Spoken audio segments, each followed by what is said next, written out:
All right. We are live here on twitch.tv/Perry Von Vicious. If you're watching after the act on my YouTube channel, thank you for joining. Go ahead and give us a follow whenever you get the chance. I'm psyched to be here doing a little bit of some Monster Jam. We haven't done it in a while, and I had a long weekend out of Blitzkrieg Pro and long day here working on some toy making. So I thought, give my brain a chance to kind of turn off, and we'll play some Monster Jam. Gotta hydrate. Someone just popped up in the chat, and for some reason I'm not seeing it.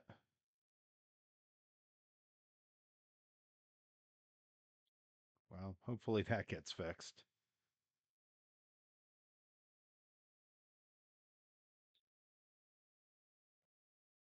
All right. Well, we're gonna hop in and play. Hopefully as we go here, I'll be seeing you guys a little bit more easily than that. Go ahead and make myself a little bit bigger on your screen there. There we go. All right. And we're off. We're gonna jump right into our showdown. We've been trying to unlock and earn everything that we can get as time goes here. All right. So let's set up Death Valley. I'm gonna go to the stadium. There's a lot of freestyle options there. And let's pan through some of the trucks here and see what we have for options. I want to see about I want to see which ones I still need to get like the gold medals on. So like I see it's on, it looks like we have it for the stunt truck already. Definitely don't have it for Vendetta yet. So we're gonna hop right into Vendetta, start there. And yeah, I guess we're gonna start earning stuff with that and watch as everything gets unlocked here. All right. I'm gonna it's gonna be weird. I'm gonna be like rusty at this game because I haven't played in a while. Which is crazy because there was a time when this was a weekly game for us here on the channel, but yeah, they stopped adding stuff to the game, so it became a little less interesting to try to keep up on. You know what I mean?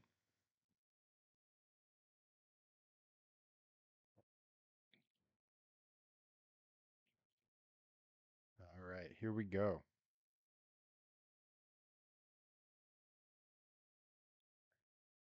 Hey, the Mr. Rain, welcome. First in the chat.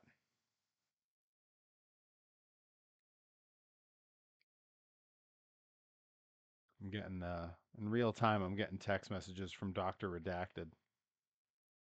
I'm at an interesting crossroads with the wrestling games at the moment. I stick with the old THQ Aki games on the N64, and I'm in an interesting spot because I just committed to jumping off of No Mercy and instead playing Virtual Pro Wrestling 2 because I like the Japanese venues more.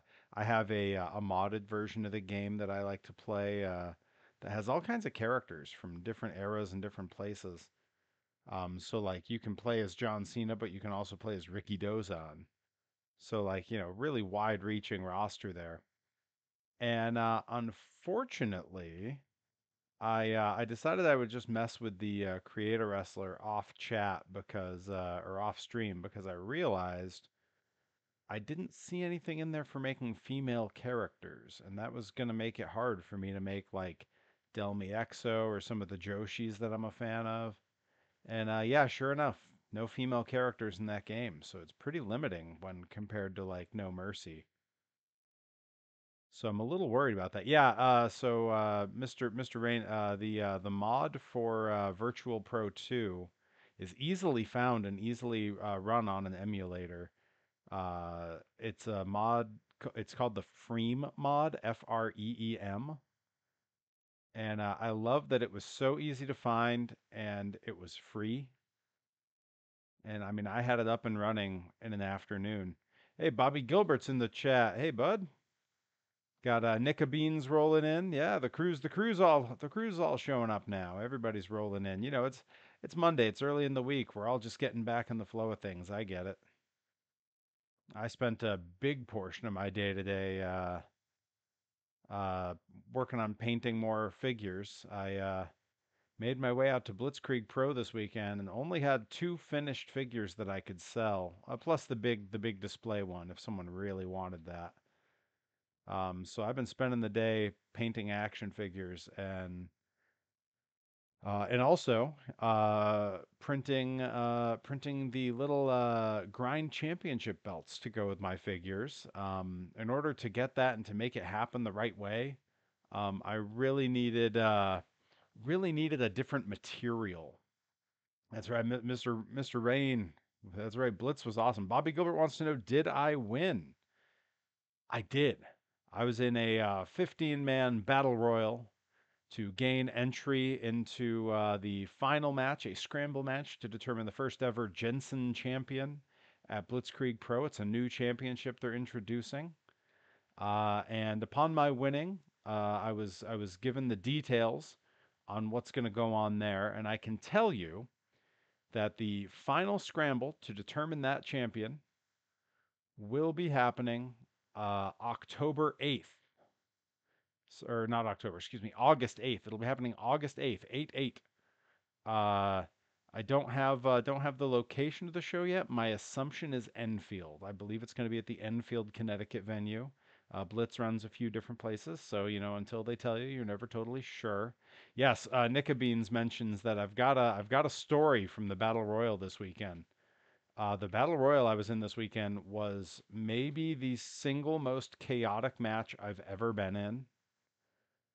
Um, there were some things that happened that were I don't mind pulling the curtain back here on the stream. I think we've all gotten used to me doing that. There were some things that happened that were not supposed to happen. Oh man! And there was a crew of us that had to cover for it and kind of improvise. And yeah, we're all old friends. I can speak freely here. This is a safe space. Um, but yeah, it might be the single biggest mess of a match I've ever been in. Certainly the best battle royal story I've ever had. Yeah, Adam and NX67, who I see over on Blue Sky quite a bit, says it's a shoot. Honestly, the thing that messed everything up was a little bit of a shoot. Something went wrong that wasn't supposed to, and it really mucked up the rest of the match. It was pretty crazy. Um, but yeah, to answer Bobby's question, I did win the battle royal this weekend.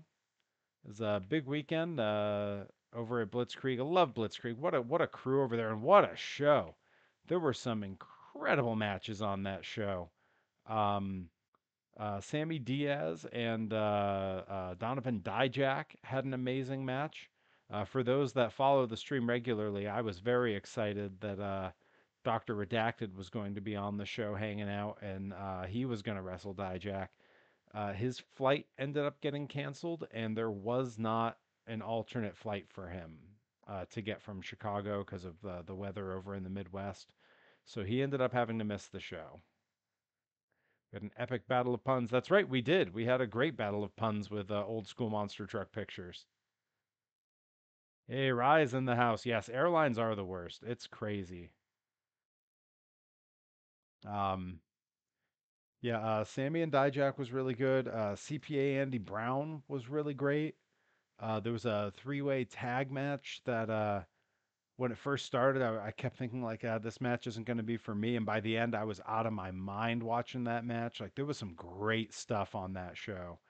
Honestly, of everyone on that show, the people I'm most jealous of were Skylar and Alyssa Marino because they got to do commentary, which meant they watched the entire show. They didn't have to miss anything. I had to miss a bunch because I'm part of the show.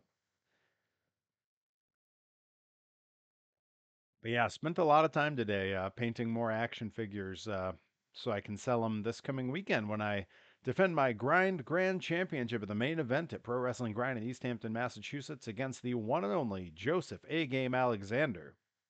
Very excited for that match. Very excited for that show.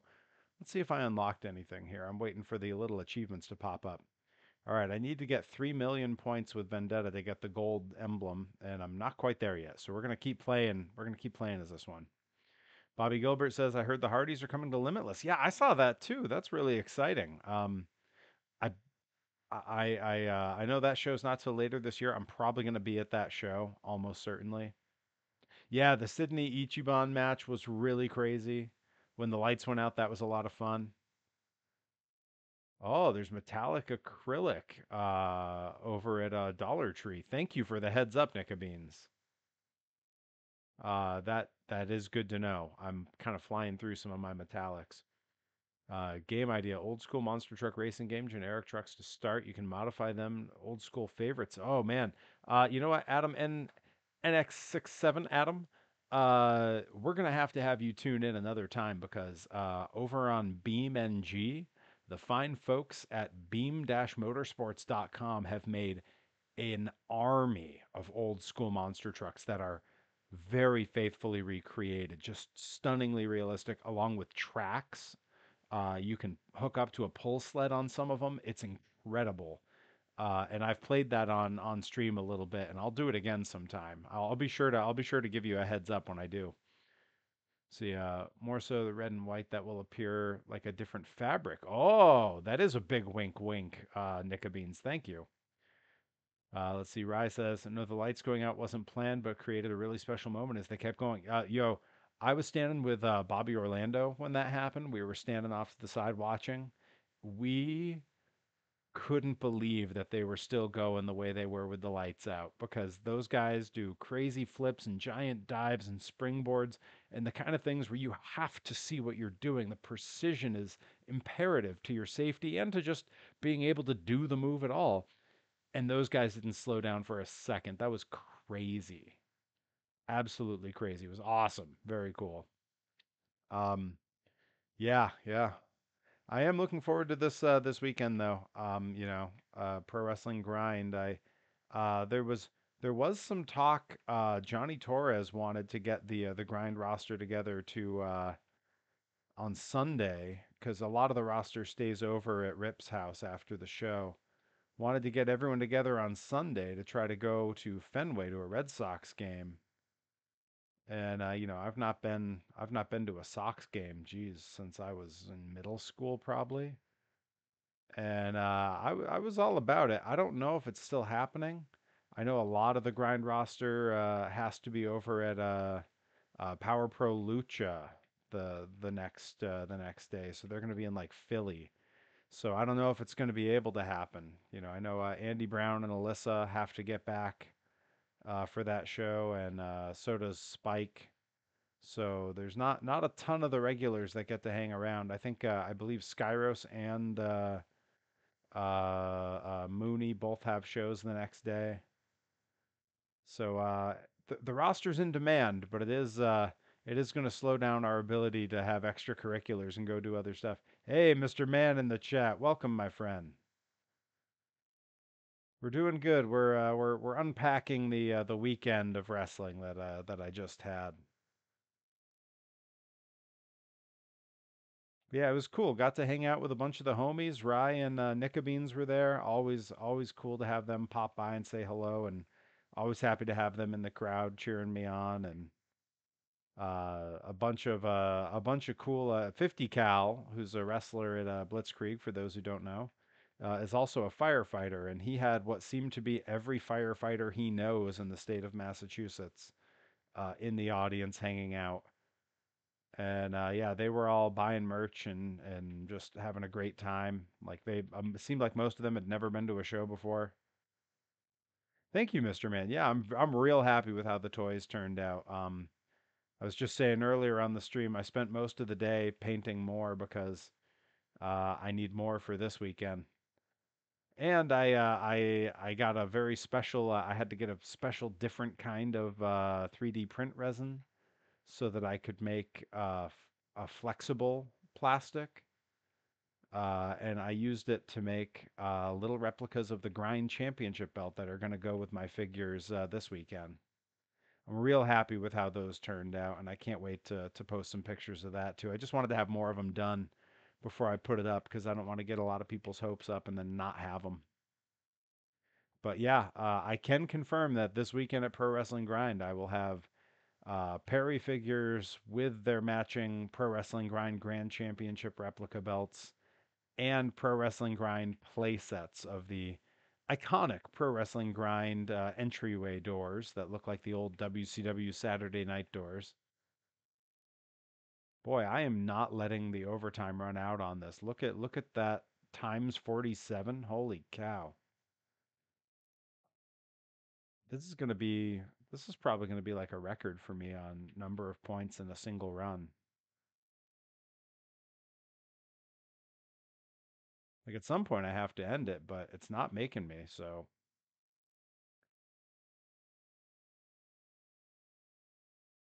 there it is. Wow, 1.5 million. Not bad. I think you were designing the belts last stream. Yeah, I was designing them then. They've taken a lot of work since then to get them to where they needed to be. Hey, Hero Robotics in the chat. Yes, Nika Beans. I will make a spare belt to pass off to you to go with the one you already have.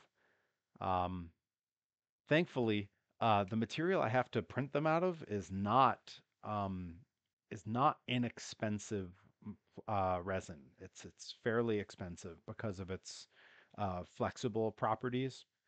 Um, but little championship belts for toys are pretty small, so it doesn't use a lot of the material. Every belt that I make for it takes like about a tablespoon of the resin. So that's right. Hero and his kiddo will be at the show this Saturday. I'm real psyched. You guys are gonna have a lot of fun. It's gonna be a good one. All right, we got that gold emblem for this truck, so we're gonna switch trucks. We're gonna keep moving. Let's see. It looks like Gravedigger the Legend only has bronze. Those are rookie numbers. We gotta up that. Yeah, I can leave yours unpainted. You'll like what they look like when they're painted. They're very cool. The design of the belt is raised, so I use a little sponge with some paint, and I kind of just hit the top parts, and it looks really good.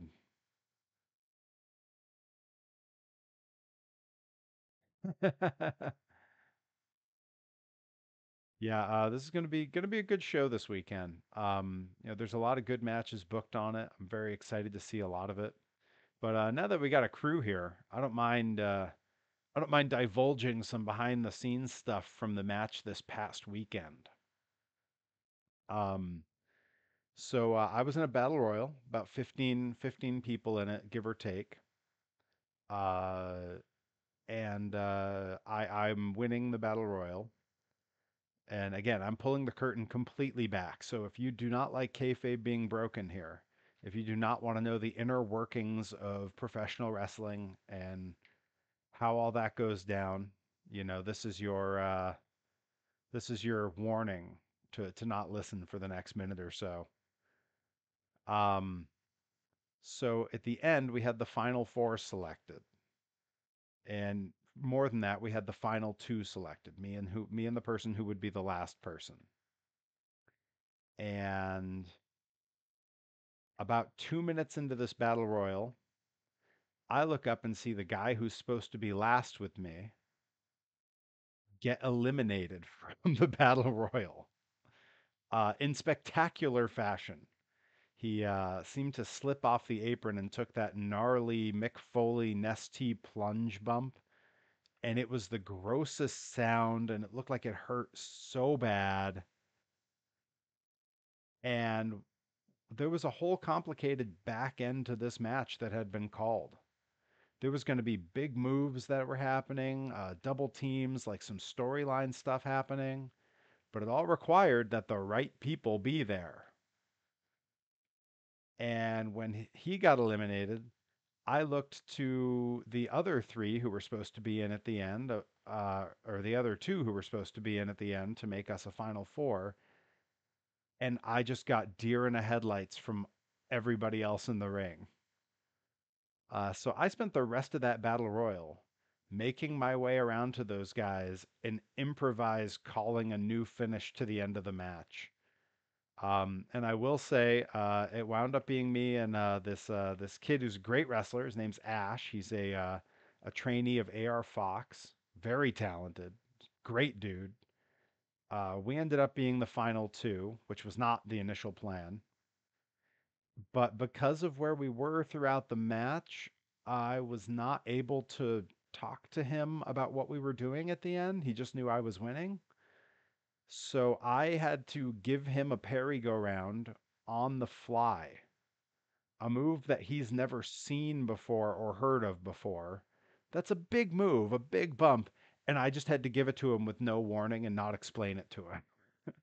I felt so bad. He was a great sport about it. Absolutely. He said, no, I'm totally okay. It was totally fine. I got what was going on, but I felt bad. Thankfully, the kid who was eliminated, who took that nasty bump on a concrete floor, he was okay. He was sore, but okay. He told us all it was a clean bump. He was perfectly safe. Yeah, Perry go round out of nowhere. Not how they prefer to have it happen. Um, but that wasn't the only chaos. So there was an earlier bit of chaos that happened in the match, and this is real behind the scenes. In battle royals, veteran wrestlers, we sort of keep things moving. It's our job to like reel people in if they're starting to do things they shouldn't, or to start eliminating people if people are overstaying their welcome. And there was a lot of young trainees in this match, a lot of young kids. And we had said beforehand, like, hey, let's all talk it through. Everybody gets something. Let's let everybody shine. There's some kids here with cool characters. Let's let everyone enjoy themselves in this match. And all of them told us what they were going to do, and it all sounded good. You got to keep things moving. Any little thing you're going to get in that match has to be quick. No long sequences, no long anything. It's got to be like run in, hit a move, then you get thrown out or something. It's got to be real fast like that. Um, and everything seemed fine. And then about the time the bell was ringing from the match before ours ending, so we're on deck.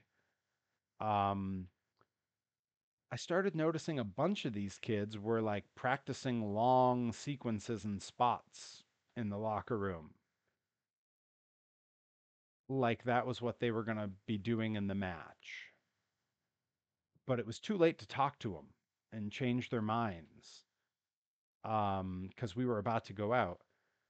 And that's when my buddy over at Blitzkrieg, one half of Delta House, who were trying to recruit me to their crew, for those who follow the storylines, Dante Drago came and found me and said, "Hey man, are you watching these kids?"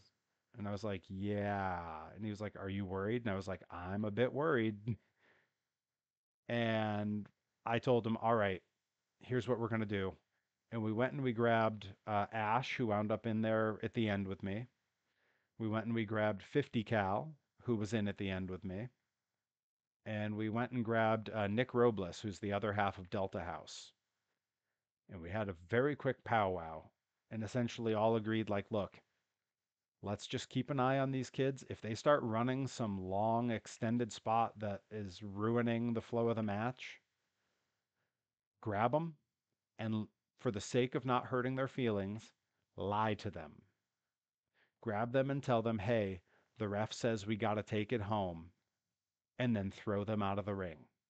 That way, you didn't tell them they did anything wrong. You didn't come up and go, hey, get out. You gave them a reason. Oh, ref says we're running long. And that was our contingency plan, was we were just going to start throwing people out if we had to. So that was all in our heads, kind of stressing us out watching these kids. And then the guy I'm supposed to be in the end of the match with gets eliminated 2 minutes in. It was a mess, you guys. It was such a mess. Um, uh, yeah, yeah. That's exactly it. Like, I can remember when I was new and my first few matches were battle royals. It was all I had to get in there and do something. And if some vet had just come and grabbed me and said, "You got to go," with no reason, it would have broken my heart.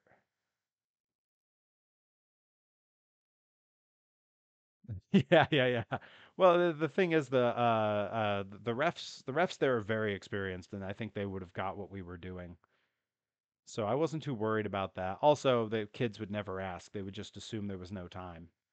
Um, but yeah, we really, wanted those kids to get in there and get a chance to do cool stuff and to show up and show out. And the last thing I want to do is be that like mean vet wrestler who says, "Oh, get out of here, kid. What are you doing?" Like, no, that's not what this is about.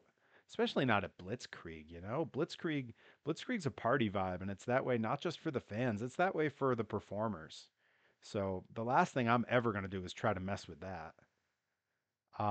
But yeah, I was very glad to know that when I came right to the back, again, pulling the curtain back a little bit for those who don't know, Skylar and Leary are the proprietors of Blitzkrieg Pro. I think that's a pretty well-known thing. Um, Skylar was on commentary, so I couldn't talk with her, but Leary came right to me. You know, Leary and I go way, way, way back. We trained together, we debuted together, and he knew exactly what went wrong. He knew exactly what went wrong. And he just came up to me and was like, I cannot believe that you saved that. So he knew what was up. Hang on, I'm reading the chat now. I witnessed one kid jump out, grab their bag under the ring, grabbed a prop to bring it back in the match. It's like, wait a sec. Did they jump out over the top rope? Because it's only over the top rope that's elimination. So they might have been okay. And then Adam says, nah, being the mean vet wrestler would be to do something to their ring gear. Yeah, well that's true. That's a bit much. Um, I've only ever pulled the make someone do a lot of squats thing one time, and it was when I was a trainer in California, and there was a kid who I really liked, but he uh, he went online and was shit talking a wrestler who had been on one of the shows we ran. And I just remember thinking, like, you're poorly representing the school. You're embarrassing kind of all of us. And that's completely inappropriate. So when we got to practice the next time, I told him like, "Hey man, you can't be behaving like that. I need you to do squats." And I made him do 200 squats. Now, admittedly, that's like practically no squats compared to like, what we're often made to do in wrestling.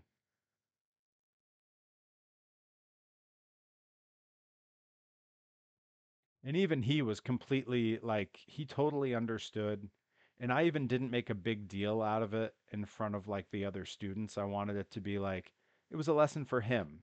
And none of them had done it, so obviously they all knew better. I didn't need to make an example of someone. But he was cool about it. Battle Royal, more like meme royal. It was something else, man. It was something else. Yeah, that was one of the weirdest match situations I've ever had. Right, I think I may have just gotten my little gold medal for Gravedigger the Legend here. Oh no, we're up to silver. Looks like we need some more. All right, well we're gonna keep at it here. Me and some of the guys when we got to the back were all kind of joking with each other about like how poorly it went. Even though we were told, no one would know the difference, no one would know anything went wrong. Um, and we're all joking about how poorly it went. And I said, guys, no one got hurt. One kid's sore from a bump he didn't mean to take, but no one got hurt. The match didn't go that poorly. The finish was still what was planned. Everyone had fun. And, we got a story out of it.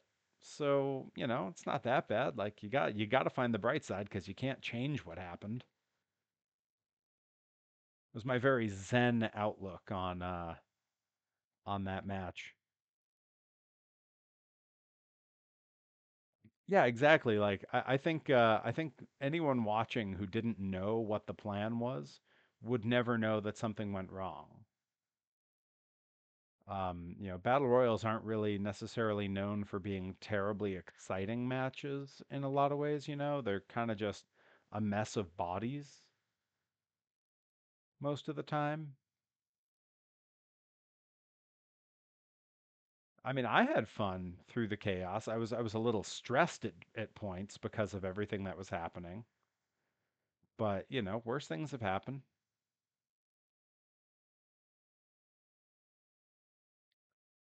So ever been a battle royal that went perfectly smooth? I mean, I've been in some that felt like they went smooth, but like most of them, you don't really need any plans. It's a lot of. I mean, when I first started wrestling, battle royals were sort of seen as like a nothing match to performers. Like it was just, oh yeah, you show up and you make sure the correct person wins, and that was the only concern. Now, we tend to try to make them a little more exciting. We have like big moments that occur in them, and we try to let there be some surprises and let people kind of show off a little bit. Like it's much more exciting for fans and performers now. Hey, hey, I always pronounce the name wrong. XX Fiwax? Fiu. I I always get I when you've been here before, I've pronounced the name wrong. Fiwa. Fiwa? Fiwa. Austin? Oh, it's Austin. Duh. That's right. I knew that. I was like, why do I feel like I've not had this trouble with the name before?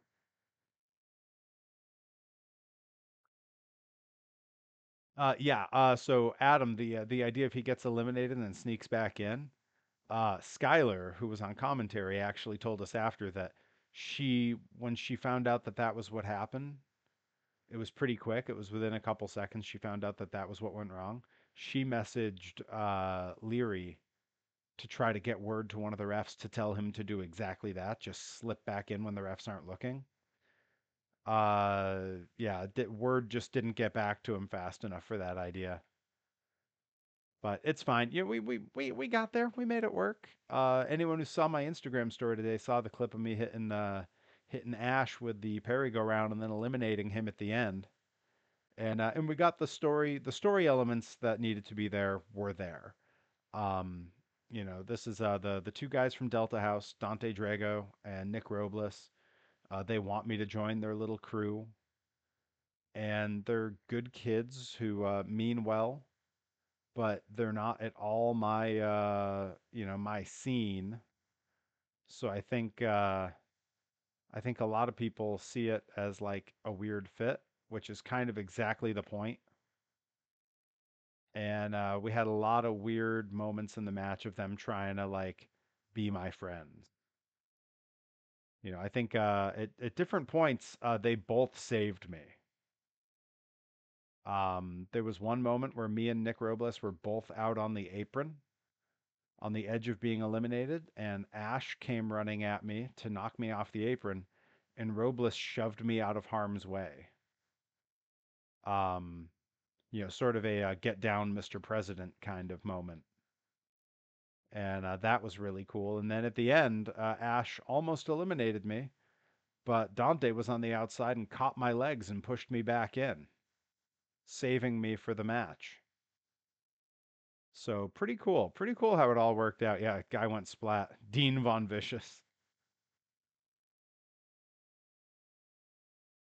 I think the whole thing with Delta House and me, I've been trying to figure out if I do end up teaming up with these guys, which they've clearly not sold me on just yet. I'm getting back into kayfabe now.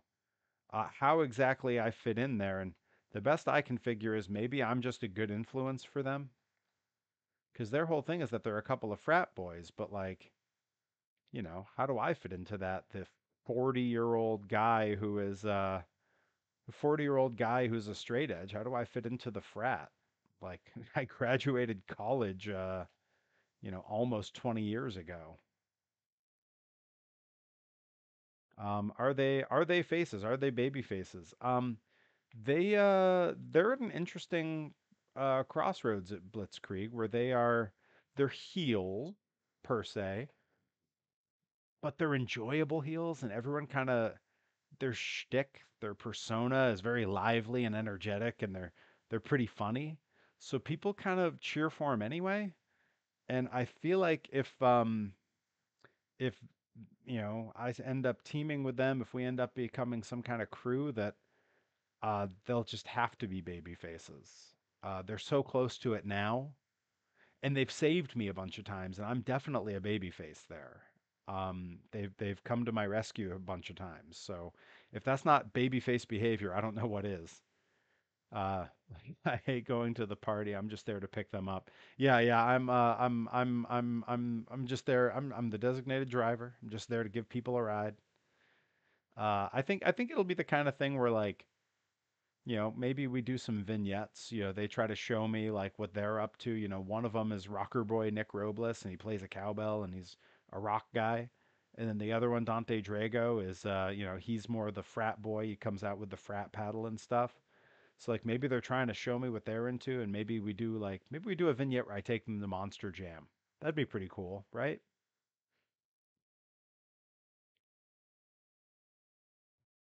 Yeah, they show me how to play beer pong, which is really just ping pong because I don't drink.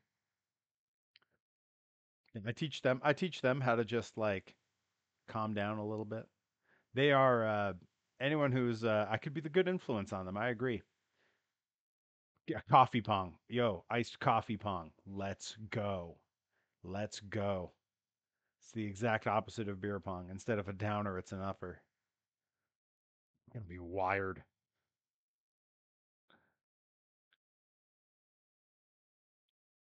5 words. Monster Truck Sumo Match 2.0. Yo, hell yeah. Let's go. Let's go. Okay, let's talk about this. I was so excited. Root beer pong. Okay, okay, we're all figuring it out. These are all great ideas. This is all I'm writing all this down. Um, uh, so on Friday, Bobby Orlando, who, for those who don't know, the goatest of all time, everybody's mom, Bobby Orlando, who is also a big TikTok star, because this is what it looks like when you use a whatever as a basketball. That's Bobby Orlando. Um, Bobby Orlando on Friday, he's known for coming to the ring with Bobby Jr., who is a stuffed goat. And Bobby is referred to as the goatest of all time. Bobby threw out the first pitch for I believe they're slightly below AAA ball, but the Hartford Goats baseball team. He got to go throw out the first pitch at their game because of his persona. And he and I were talking about how cool is it? Like he and I have known each other for about 8 years now.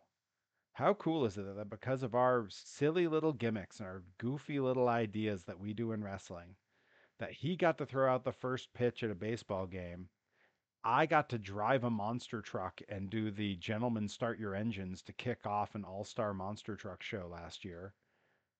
Like, how cool is that we've been able to make this stuff happen?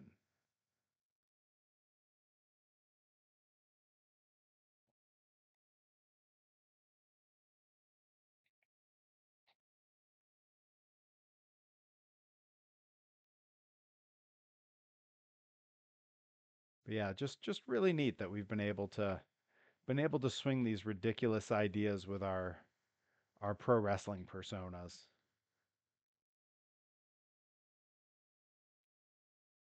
And especially knowing like, I love monster trucks, so being able to make that happen, and I know Bobby loves baseball, so just really, really, really neat stuff. And I wish there were more wrestlers that like found the thing they love, worked it into what they do, and then brought it back outside of wrestling to like make it a part of something else. That's me going to like toy making. I've made a lot of friends in the world of toy making, and we talk about 3D printing, and some of them have made toys for me. The human monster truck, half me, half monster truck, was made by my friend Kerfloss, who's a great toy maker on Instagram.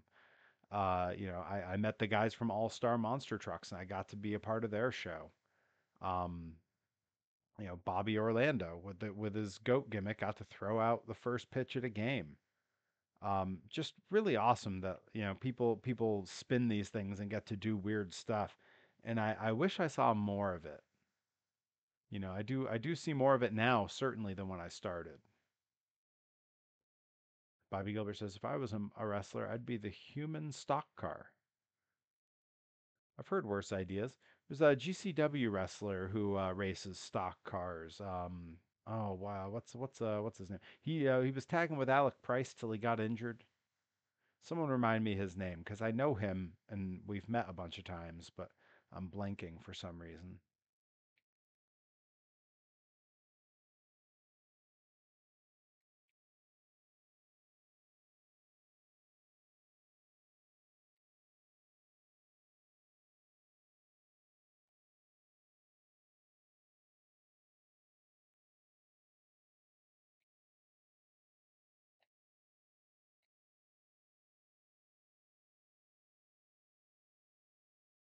That's right. Bob Holly also used to race stock cars back when. I wrestled Bob Holly a few years back. I still think about that sometimes. How funny it is that I wrestled Sparky Plug and then turns out that I wound up with a racing gimmick of my own of sorts.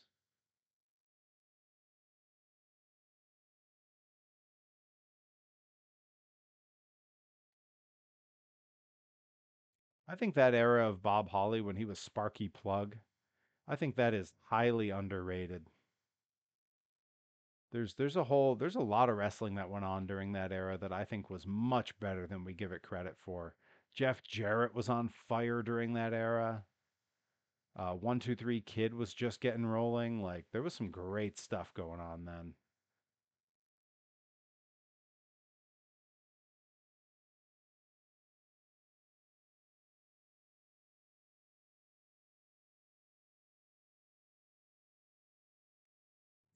Thank you, Adam. I appreciate that.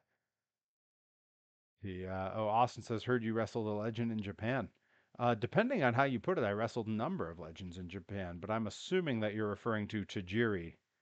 Yeah, the number of 2006 SmackDown wrestlers that I've wrestled is kind of crazy. Bob Holly, Tajiri, Nunzio from ECW. Um, oh gosh, I know there's others I'm not thinking of. I was supposed to wrestle. Oh God, one of the guys from La Resistance. I was supposed to wrestle him earlier this past summer. God, I'm gonna blank on his name too. I'm forgetting everyone's name today. Um, but yeah, I've wrestled a bunch of people who were like ECW or like maybe like SmackDown '06, give or take.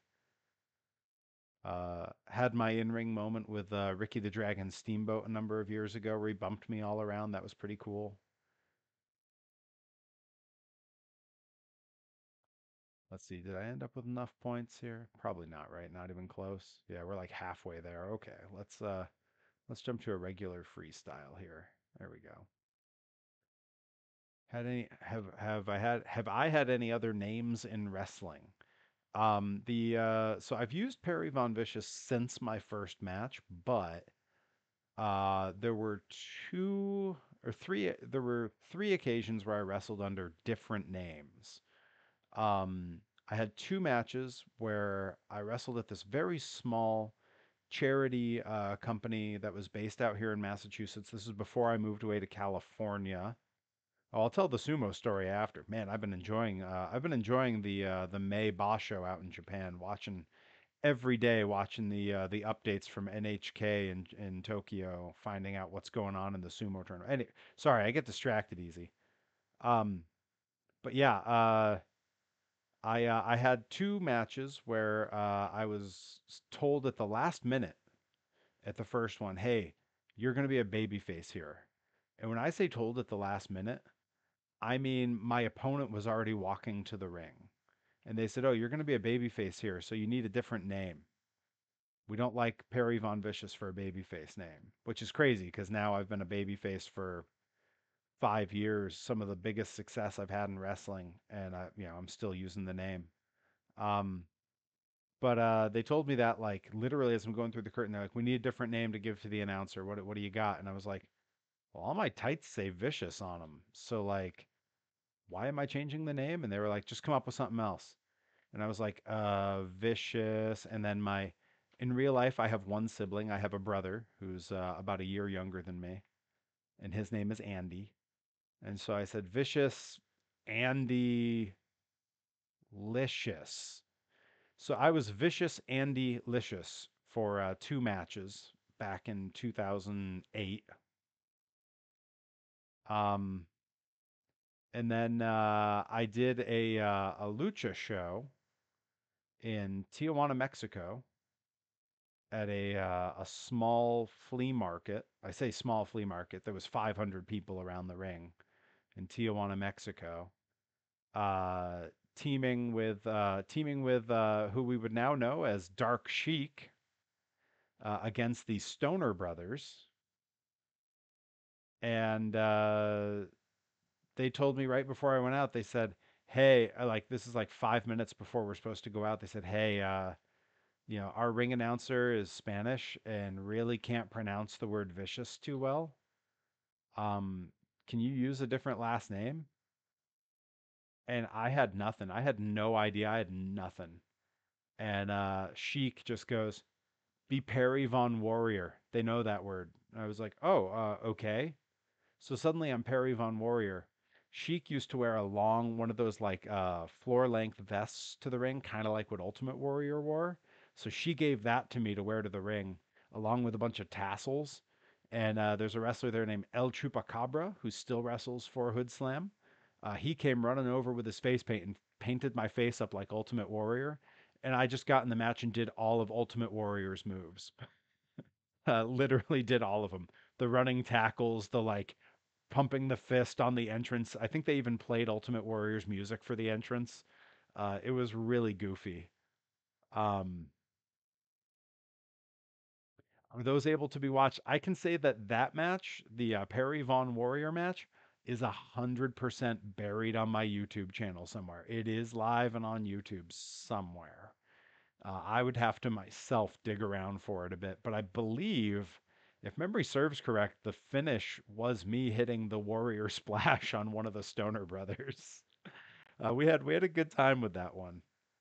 Um, but yeah, those are the only names I've really used. I've done some other things like occasionally you fill in for someone, like if someone's a masked gimmick and they can't make a show, you fill in for them. So I did one show in Southern California, Los Alamitos, California. I was literally a show that was literally 2 miles from the front gates of Disneyland, um, where they had a character called the Unknown Soldier who was just a generic, it was a guy wearing a camouflage jumpsuit and then a USA mask, and they just needed him to get beat up in a promo. So they had me go out under the hood and cut a big USA promo on the mic, only to get beat up by two big Russians. I was recognized immediately by a friend of mine, Eric Badur, used to work with Mega 64, then worked with Rooster Teeth.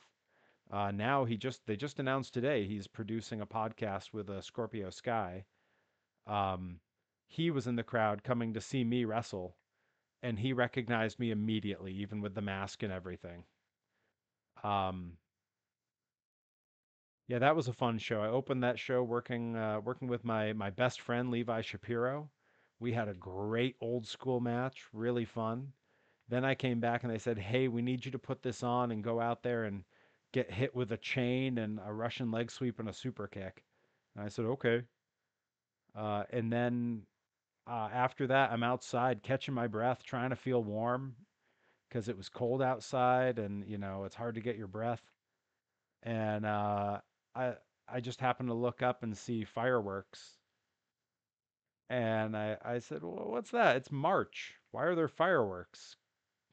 And they said, "Oh, that's Disneyland." So I made every phone call I could make to see who could get me into Disney for free. And the next day, myself and Alexis Derevko and Levi Shapiro all went to Disneyland for free for the day. It was awesome. One of my favorite wrestling road trips, a really good one. All right, Bobby wants the sumo story. Okay, so when I'm training in Japan,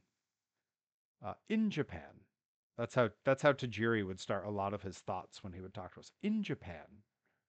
So in Japan, we had a different type of training that we did every day, and it was the same schedule every week. Mondays, we did shoot training where we would literally just work on grappling. We wouldn't even tighten the ropes on the ring in the school. We would just leave them sagging, and we would all get in the ring barefoot and take turns having 3 minute rounds of grappling. It was exhausting and excruciating and terrifying because I am not a skilled grappler in like shoot wrestling in any way. But like Rip Bison had like an incredible amateur background. All the guys over there had martial arts and sumo training, and it was just terrifying for me. So I just got in and did the best I could and tried to use my size to keep myself safe. And then, Tuesday was Tajiri class. Wednesday was sort of everyone came to the class, and it was like a big, like multi-man tag that ran the whole length of class, and you would just work on the fly. Thursday, Thursday was lucha training with Mentai Kid, which was amazing and difficult and exhausting and challenging and great. And then Friday was another Tajiri class. So Mondays, Hitamaru Sasaki, who was a trainer of a bunch of the old shoot guys from back in the day, he would run shoot class.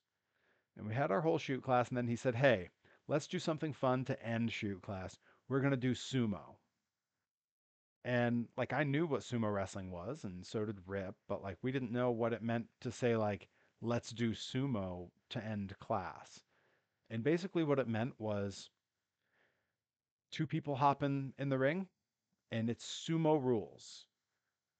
The way you win is to have your opponent either touch the ropes, that counted as being out, was getting to where you touch the ropes, so pushing so they touch the ropes, or to have them fall in a way where anything other than the soles of your feet touch the mat. If your hands touch, elbows, knees, anything, that's a loss. Same basic rules as sumo. If you get pushed out of the dohyo, that's the big clay ring that they're in, or if any part of your body that's not the soles of your feet touch the ground, you lose. Uh, Striking can only be done with the palms of the hands and nothing else. No kicks, no punches, no forearms, no elbows. And that's those are the rules basically. So the way it worked at training was two people hop in, whoever wins stays in, and we keep going until someone has defeated everyone. So everyone starts going around, and I'm always a little hesitant on these kinds of things because, like I said, I'm not a shoot fighter. I don't know what I'm doing, but like I'm a big guy and it seems kind of fun. So the whole time I'm kind of like on edge. Like I want to get in, but like no, I'll wait. Someone else beat me in. Okay, I'll go next. And I'm waiting and waiting and waiting. And there's been a lot of back and forth. Also, San, who is one of the wrestlers there and is like an old school New Japan trainee, he has legit sumo training, so he's terrifying to be in there with. Rip is so big and strong, he's terrifying to be in there with. So like, there's a lot of times where I'm looking at who's in there and going, I don't know if this is my moment. Um, Finally, there was an older guy that had come down to train with us. I say older, also San was 60. Um, but this guy who was just about 50 had come down to stay and train with us, and he was great. His name is Shigeno Irii. We all called him Shigeno-san, and he was great, great dude, and an absolute machine. This is a real quick divergence before we get to the actual sumo happening. The first day he was there, we hadn't really met him. He had come to stay at the trainee house with us, and like we'd been introduced very briefly, but like we didn't know him. And we showed up to training, and the trainer didn't show up that day. No one showed up to run class. So, us being diligent, good kids who wanted to work out hard and impress everyone, decided, oh, we'll do the whole New Japan young boy training routine that Tajiri taught us together. It's excruciating. It's an incredible routine. It's like a hour long, incredible calisthenics and strength training, just exhausting with no breaks. It's crazy. And we're about to settle in and start that when Shigeno-san, who is 50 and is an established wrestler that everyone knows, shows up. And his English isn't great, but he says, "Oh, what do we do?" And we told him, "Oh, we're gonna do the whole New Japan young boy training." And he goes, "Okay." And he jumps in the ring with us and does everything. Never misses a beat. He had been out till 2 in the morning drinking with Tajiri the night before, and he just hopped in that ring and sweated the booze out of himself. He sweated like a maniac, but boy, there was no quitting him. He just went through it like an animal. It was incredible. Um, so that's who he was. So we're at class and we're doing sumo, and I'm watching everyone take their turns, and it's pretty crazy. Finally, Shigeno-san gets in, and he beats Rip. Then he beats Jet Li. Then he beats Sasaki. Then he beats Sakurajima. Then he beats Aso-san. He's beating everyone. I want nothing to do with getting in with him because if he's good enough to beat Aso-san, who legit trained in a sumo dojo, I'm terrified of the guy. Finally, I was the last one, and I went, oh, okay, I got in. And I'd noticed that he had gotten in real close to everyone, but I have really long arms, longer than anyone else there. I was taller than everyone else there. So I started throwing the sumo pushes, just getting at him with long arms so he couldn't get in anywhere near me. And I got him off balance and he starts going back. And I'm like, yes, this is it. He's going, he's going, he's going. Finally, I mean, an inch from the ropes. He's an inch from the ropes and he won't go. He's balancing himself. And I get one little push on him and his arm just clips the top rope. Now remember, the ropes are loose and dangling. His arm clips the rope and he's lost. And he and I both start laughing. But the ropes are so loose that the bottom rope is all the way on the ground. It's all the way on the mat. And foot, his right foot steps back a half inch onto that rope, and the rope rolls under his foot. And he slips back, and he fell between the top and middle ropes out of the ring backward with nothing to. He's reaching for the ropes and can't get them, and he's just falling toward a concrete floor with nothing there. This 50-year-old guy that I just shoved. And like he's still laughing as he's falling because neither of us has had enough time to realize, oh shit. And on the way down, the back of his head hit the corner of a hard metal table that they kept there.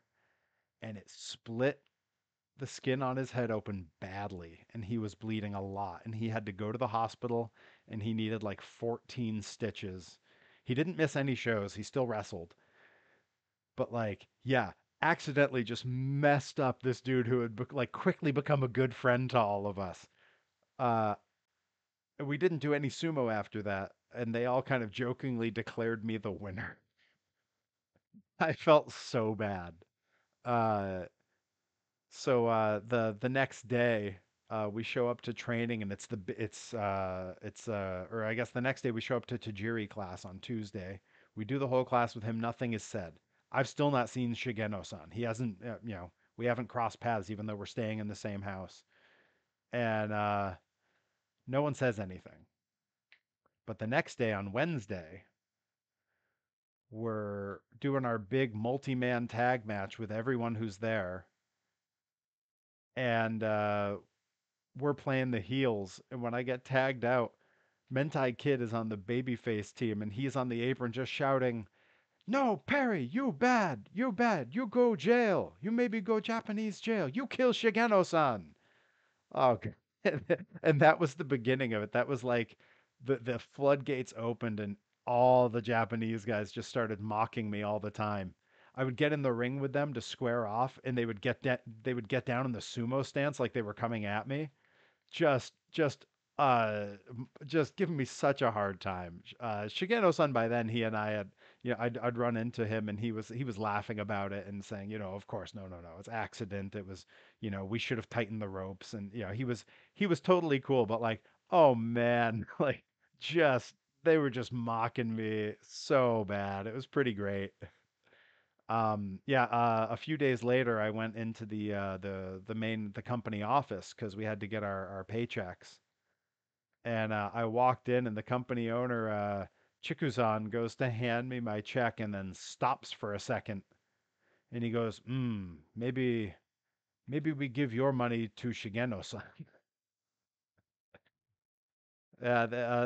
The Japanese really adopted us very quickly, and like we became part of the crew very fast, which was great because we had no idea what we were in for when we were headed over there.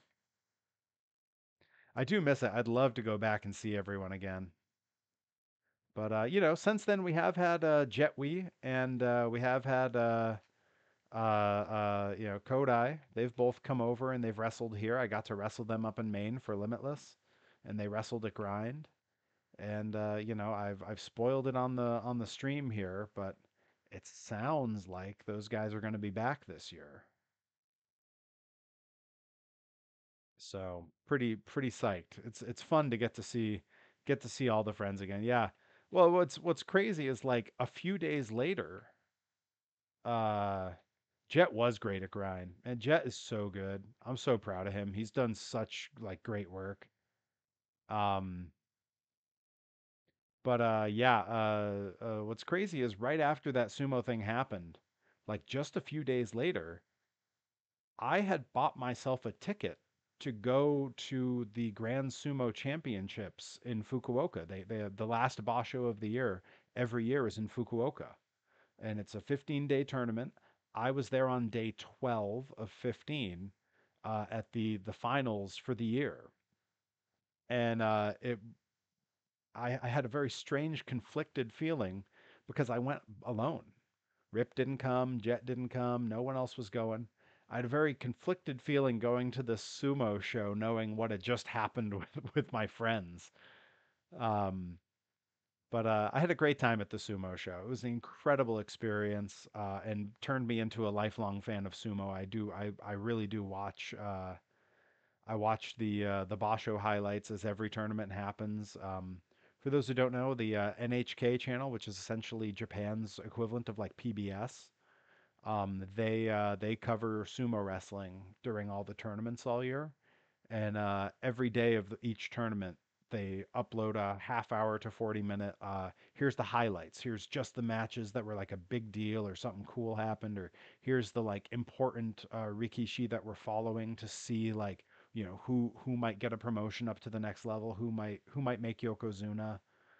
um so it's been really cool. Like I've never been a sports guy, but yeah, sumo broke me. All right, I just got the gold medal with that truck.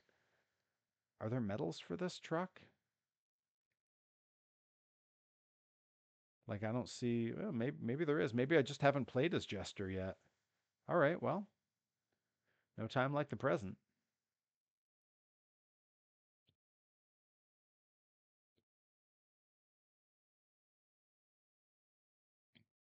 Yeah, even just going as a fan to the sumo matches out there was really something because, part of it is that I'm 6'3" guy with a blonde ponytail and a big beard. But I was recognized immediately in the crowd at the sumo basho, and had like school kids who'd been to Kyushu shows coming over to like take pictures with me. Hey, Alpha Maverick and the Grizz Crew rating. Let's go. Welcome, my friends. Always happy to see you. We're doing some Monster Jam Showdown. We're talking some stories from the weekend.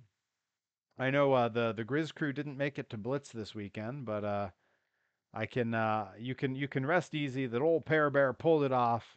I won the battle royal, which puts me back into contention to be possibly the first ever Jensen champion at Blitzkrieg Pro, the new mid card belt that they're introducing, and I'm very excited at that.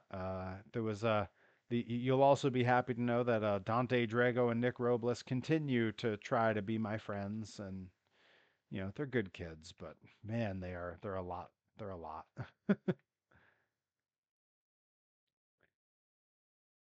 But yeah, welcome. Always glad to see your crew come in and raid. Hope you're all doing well on this Monday. I'd be interested to know what everyone else got up to this weekend. I just talked an awful lot about my weekend. What did everyone else get up to? Anyone do anything good? I know the weather was a little bit back and forth in this region.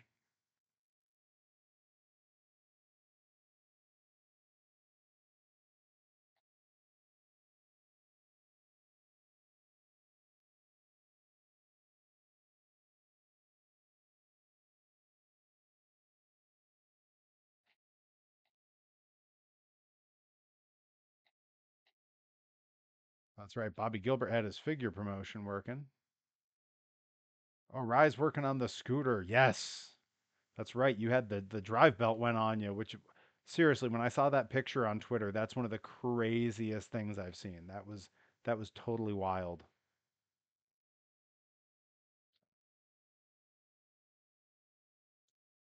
So doing well. Just beat WWE WrestleMania 19 Revenge Mode in 2 streams. Oh, that's awesome.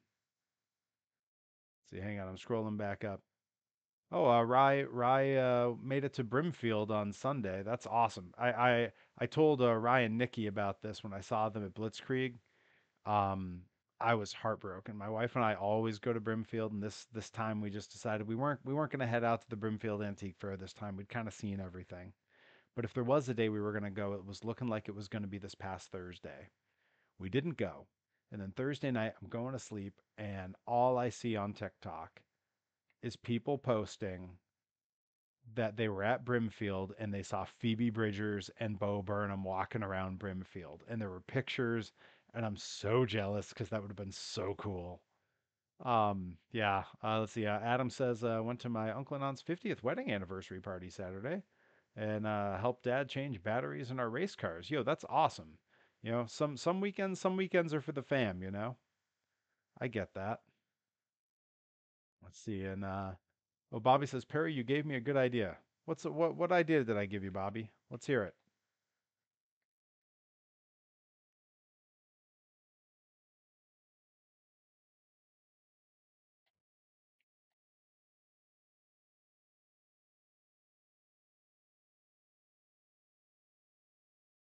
Uh-oh, Grizz is in ad jail.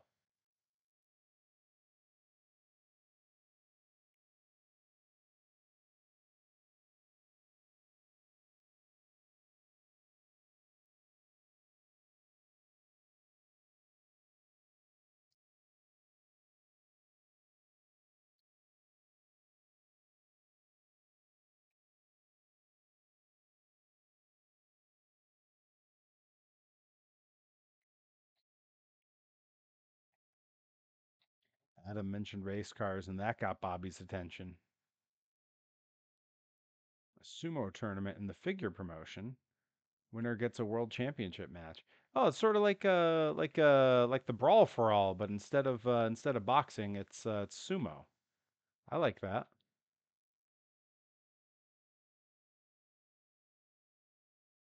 Can anyone that here's a bit of trivia for the chat. Can anyone in the chat name the two sumo matches that have happened in a WWE ring? To my knowledge, there's only been two, but can you name the two?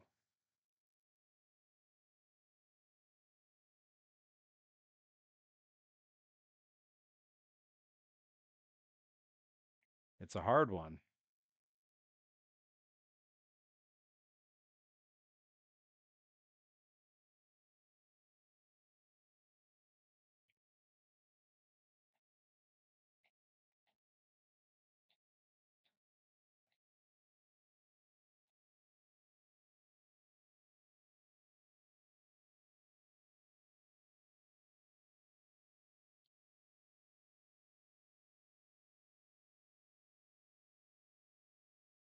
See, seeing Adam talking about the race cars, a '67 Camaro and a '98 Camaro. Wow. Bobby says Earthquake had one, and so did Big Show. That's right. Those are the two WWE performers that were involved. Yes, Adam is correct. At one of the WrestleManias, there was Big Show versus Akebono. Um, that's correct. And in that particular match, Akebono was the sumo wrestler of note. And that's right, Earthquake versus Yokozuna was the other one. Ironically, in that one, Earthquake was the one who was an actual sumo wrestler. Not everyone knows that about John Tenta, that he trained in a sumo stable over in Japan for a couple of years. Um, Whereas Yokozuna had not been to Japan at that point. Oh, geez, yeah, Grizz, I could see that being confusing for sure. Thunder Valley Dragway in South Dakota. Oh, that sounds cool. Yeah, Akebono passed, if I recall correctly, passed like right after I got home from Japan. And I can remember a bunch of my Japanese wrestling friends being like, this is a very big deal to Japan because not only was he a legendary sumo wrestler, but of course he did have a long pro wrestling career after that. So he had become like a very notable, big deal character in the world of Japan. Um,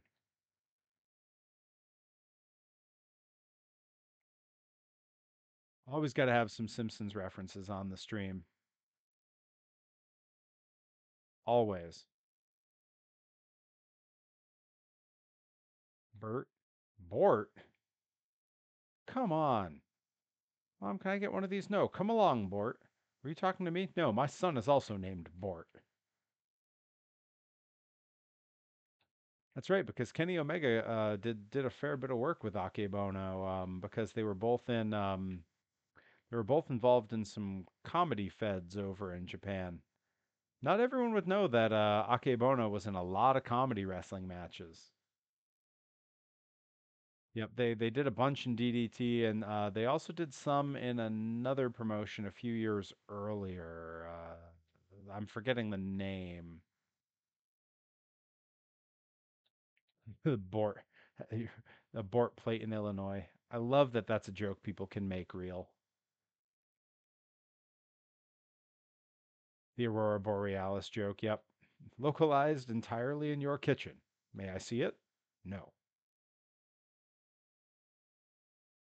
And that's like a late era Simpsons joke. I'm glad that they're still making jokes good enough to be referenced on the fly and regularly by people.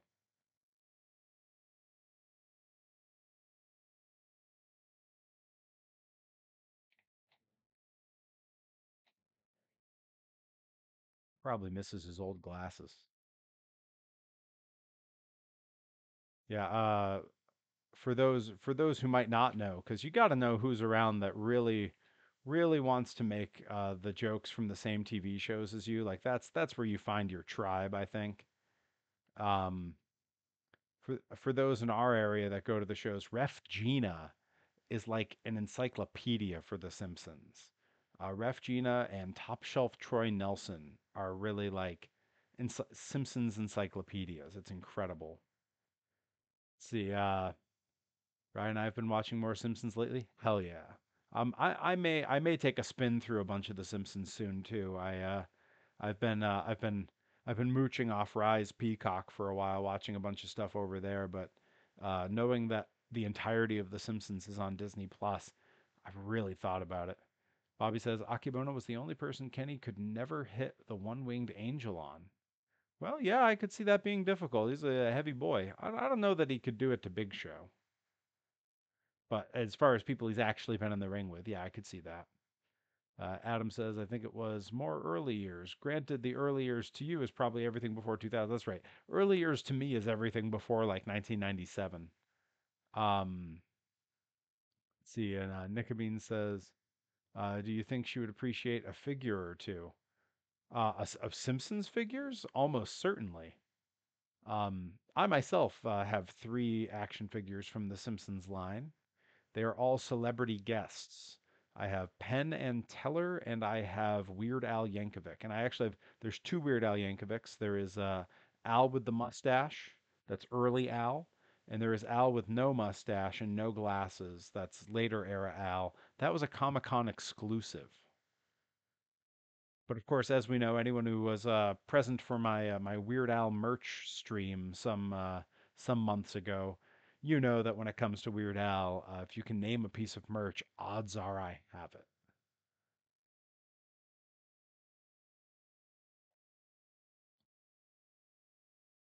You have a lot in the basement. Oh my. You okay? If we want to talk UHF, we can talk UHF forever. In fact, one of our regulars in the chat who's had a job that takes her away from our normal chat time. Graves is a huge UHF fan. Graves and I will quote UHF back and forth to each other in chats all day. Yeah, Weird Al Simpson's figure, two Weird Al Simpsons figures. Homer as a boxer and Principal Skinner as one of the B sharps. Yo, baby on board. Let's go. Yeah, UHF is my jam. Grizz, thanks for hanging out, pal. Always happy to see you. Really appreciate the raids.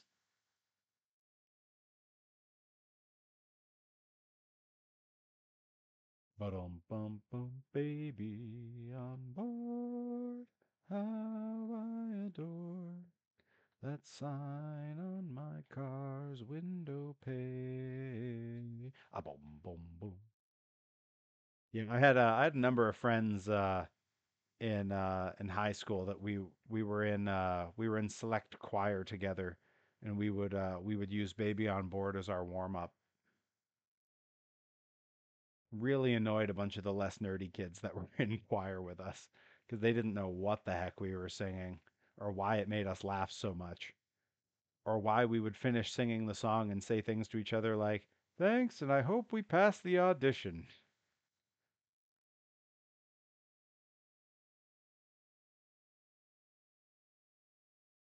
Yeah, George Harrison driving by. It's been done.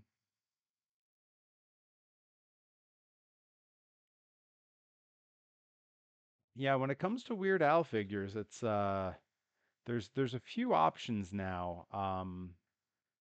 The NECA made two like hyper realistic figures. One is based on the White and Nerdy video, and the other one is just more of a general Weird Al with swappable heads, so he can be old school Al or new school Al. And then there's the two Simpsons figures.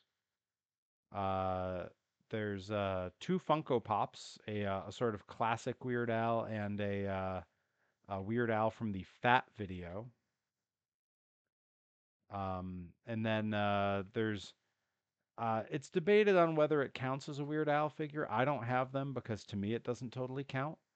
But Weird Al voiced a character on the My Little Pony show um, called Grilled Cheese or something like that. Cheese, some I don't know. I always forget the name, but it's a My Little Pony who has a tattoo of a grilled cheese doing a cheese spread on it.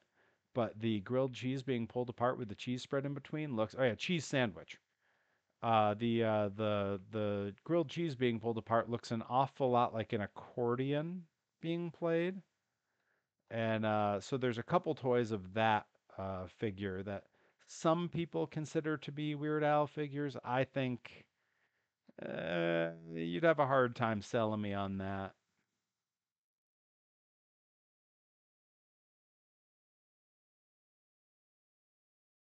Yeah. Oh yeah, the line big gulps, huh?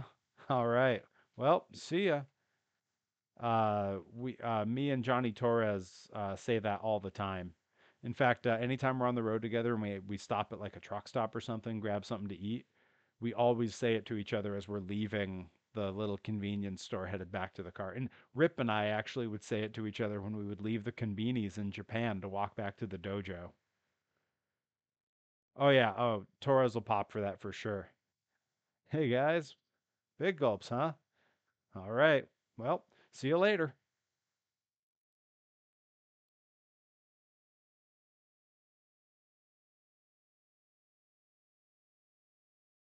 Yeah, the Bret Hart Simpsons figure is a good one. Sorry, I have the chat in two different places. One, I can see more of it. UHF is one of my favorite movies, second only to Hackers. Hey, I don't blame you at all. UHF is one of my all-time favorite movies for so many reasons. I mean, obviously it's Weird Al, like I'm gonna love it no matter what. Um, talking about my pet's heads popping off.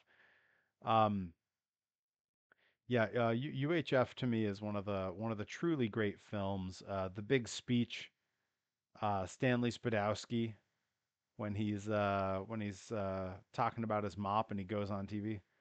This is my new mop. It's a good mop. My friend George gave me this mop. It's not as good as my old mop, but it's a pretty good mop. Now, sometimes life is like a mop. It gets all full of hair and dirt and crud and stuff, and you can't give up. You gotta put in this thing. You gotta wring it out. And sometimes a mop isn't good enough. Sometimes you gotta get down on the floor. You gotta get down there with a toothbrush. You gotta really scrub. And if that doesn't work, sometimes you just gotta get up. You gotta run to a window and you gotta shout, "These floors are dirty as hell, and I'm not gonna take it anymore." Why does that speech make me full on emotional? What part of me is so broken?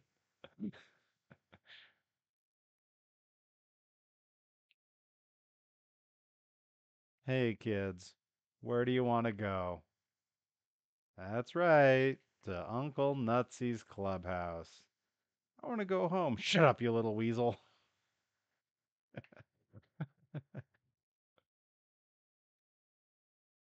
Joel Miller, you found the marble in the oatmeal. You're a lucky, lucky, lucky little boy, 'cause you know why? You get to drink from the fire hose.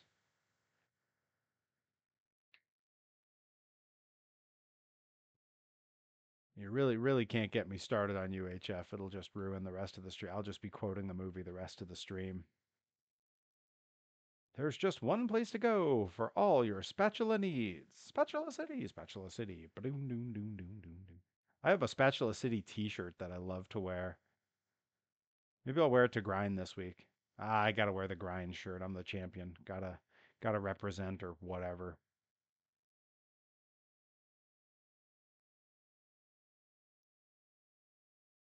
Be sure to check out our special liquidation sale. Buy 9 spatulas, get the 10th one for just 1 penny. And what better way to say I love you than with the gift of a spatula?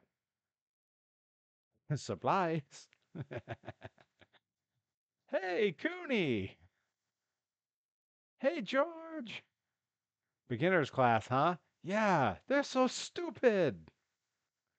Man, that movie rules. I'm gonna watch that movie during my workout tonight. I'm just gonna throw it on the TV down there. Screw it. You only live once, right? Yeah. Hi, this is Cy Greenberg, president of Spatula City. I like their spatulas so much, I bought the company.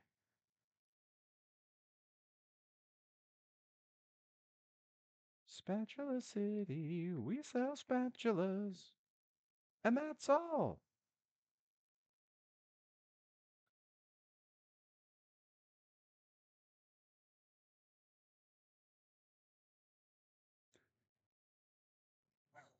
Badgers?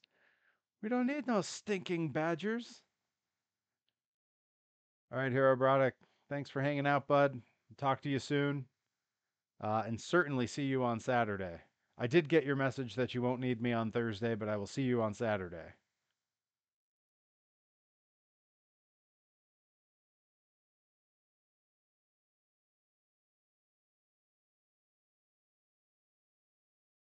Man, the story with the guy who played the Badgers, we don't need no stinking Badgers character really bums me out. Um so for a long time people wondered why Weird Al wasn't ever really used on any like commercials or anything.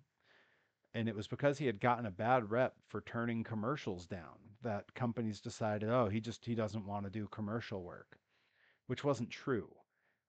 It was just that he was offered a commercial for Budweiser that was like a multi-million-dollar offer, and he turned it down, not just because he doesn't drink, um, but because during the filming of UHF, the actor, the We Don't Need No Stinking Badgers actor, was walking home from filming one day and was struck by a drunk driver and killed. So he did not appear anymore in the film after that line. He was supposed to have a big moment at the end of the movie, and they had to write it out because the actor had been killed. Um, so yeah, that's something that always kind of hits me when I watch that movie. Yeah, there's an in memoriam for him in the credits where they dedicated the film to him. Yeah, dark side of the dark side of the '80s cult comedy movies. Yeah, I mean, Al had always said that it was part that, it was part that he didn't drink himself, so it felt very disingenuous, and then it was part like he knew that a big chunk of his audience was little kids, so it just didn't feel right to him. And I think that that's all pretty correct.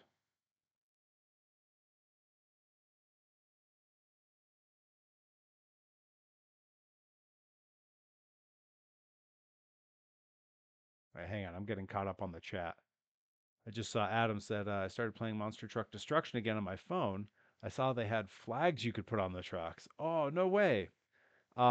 So some time ago, I played Monster Truck Destruction, the Steam PC version on stream a couple times, and the problem is they stopped updating it like a long time ago. So it's just kind of okay, and it's like kind of a mediocre done like port of the mobile game, which is a real bummer. But like, there's a bunch of like cool stuff that they added to the mobile game that just never got added. So like you can't you can't play as any of the tanks. Like King Kong's not that. Like there's a whole era of trucks that just weren't added. Really a bummer. But I do know that the Oddball Games rep, someone from that company, saw my stream on YouTube and left a comment that they are working on Monster Truck Destruction 2 and that it's going to come out for all platforms. So it'll have like the full version will come out for Steam, and then there'll be a version for like Switch and all that. So that's pretty exciting stuff. They they added Thunder Chicken for a while? No, get out of here. I'm friends with the guy who owns Thunder Chicken now. He fully restored Thunder Chicken. He and I did some toy trades and some collectibles trades. He actually saw on an Instagram story. Yeah, so Kid Raring doesn't own it anymore. He was the original. Now it's owned by the guy who owns Foul Play Motorsports. His name is Chris. But he's a great dude. Great dude. And in fact, some time ago, a fan was at the four wheel off road jamboree and was getting autographs from everyone. And he got the foul play guy's autograph. And the foul play guy said, "Oh, this is for Perry. Cool. Give it to me." And he brought it and got Kid Raring to sign the Thunder Chicken picture as well. So I have that, which is pretty cool. It's down in it's framed on my gym wall in the basement. Yeah, pretty awesome. But yeah, some time ago he had seen that I had 3D printed myself a bunch of 1/64th scale replicas of like monster trucks that never had toys made of them, like the toy, or I did like a custom Cyclops that was much better than the Monster Jam one, at least for me, because it had dually tires. Um, did I did like a bunch of sort of oddball trucks, ones that you don't see that often, and yeah, it was pretty cool that he saw those on my Instagram story and he messaged me and he said, "Hey man, can you print those out, send them to me, I'll paint them myself, and let's do a trade for some toys that you need in your collection." And I got some great stuff from him. Stuff that I was never gonna have otherwise. The Hot Wheels Monster Jam Toasaurus Rex, which is so hard to find. He had, so that's in my collection now. Yeah, just a bunch of older stuff that I needed to complete some collections. I also I had a few hero cards that he needed, so like some like early like Bigfoot 8x10s and stuff that he needed in his collection that I was willing to part with. I didn't need them to be originals, so I just did high quality scans and printed myself out copies. Yeah, I have the Thunder Chicken King of Crunch as well. Um I have the Black Stallion. That's probably the mid '90s version of Black Stallion and Wildfoot. Like I have a few of them too. Crimson Crusher. Yeah, I've got a few of those as well. It's just such a cool series, but like I can't commit to trying to get them all because there's too many and they're kind of hard to get because there's no stores out this way that carry the line. Um, Plus, for me, there's only one line of collecting that really, really matters to me in monster trucks, and it's the Matchbox Superchargers from the 80s. And at this point, I have basically all of them. There's a couple like ultra rares that I don't have. They made a all black Doc Crush that I've only ever seen a picture of one time. That apparently came with some playset, but like no one actually has any info on it. Um, they had a UK only release. I do have the USA One King of Crunch as well, Bobby Gilbert. That's a great one. That's a good point. Um, but yeah, there was a UK only exclusive truck in that line that's hard to get still to this day. And then I think there was a couple others, but yeah, the Matchbox ones are really important to me, and I do have pretty much the whole series, including like spares of some parts. Like I've got an extra pole sled and a bunch of stuff like that. And I've started 3D printing my own additions to that line, very faithfully recreating some. That's right. Bobby Gilbert has a Rolling Thunder from that line, courtesy of some pro wrestler that collects monster trucks.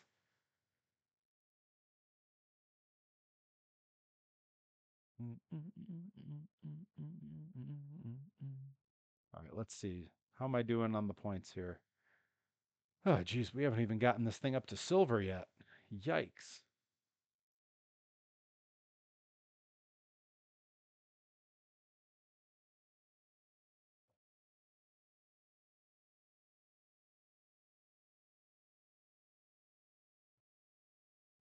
That's right. Oh, that's one of the ones that the Hot Wheels series did Monster Vet a little while ago, and I've kept a couple extra of those around because I did 3D print my own Monster Vet some time ago that looked much more realistic than the one that was released. But I think what I want to do is make a whole new one, a new chassis that looks right, and then use the body from one of the Hot Wheels ones. That's probably going to be the way that I get the most faithful recreation. I have a Michigan Ice Monster from the Hot Wheels Monster Jam series. But it's not the one that I wanted. They released two. There was one with white hubs and one with like dark gray hubs.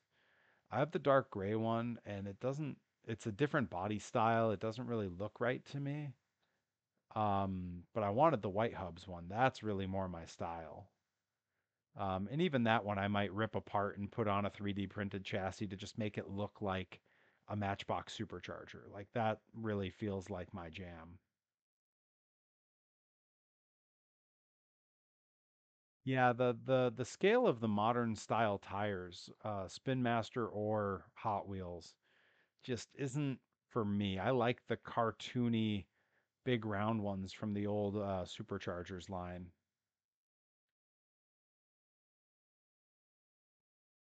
Yeah, I completely agree with you there. Hey, everyone see the poster hyping the King of the Hill return? Everyone else see that? Because man, am I stoked for that. I was doing a watch through of that show, and the day that I watched the final episode was the day that they released the hype poster.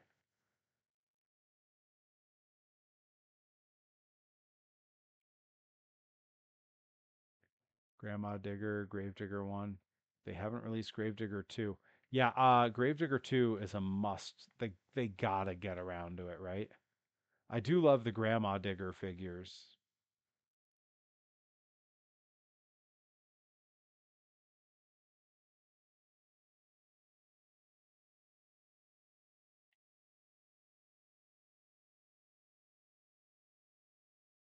Yeah, I'm psyched for that King of the Hill revival. The poster looks kind of exactly how I imagined it would be. Hank virtually unchanged, but then there's Dale wearing a VR headset and smoking a vape. And then Boomhauer has like an e-scooter next to him. And then there was Bill who was having had like a drone delivery of food being dropped off. Jersey Outlaw and Bigfoot. I did see that. I did see the graphic for the Series 16 release of that series. Yeah, the Jersey Outlaw and the Bigfoot 4 both look great. I think you and I talked about Bigfoot 4 being like your favorite. Honestly, probably in my top two favorite Bigfoots. I mean, it was the first Bigfoot I saw because that was the one that raced on Return of the Monster Trucks, and for me, that was where my love of monster trucks began.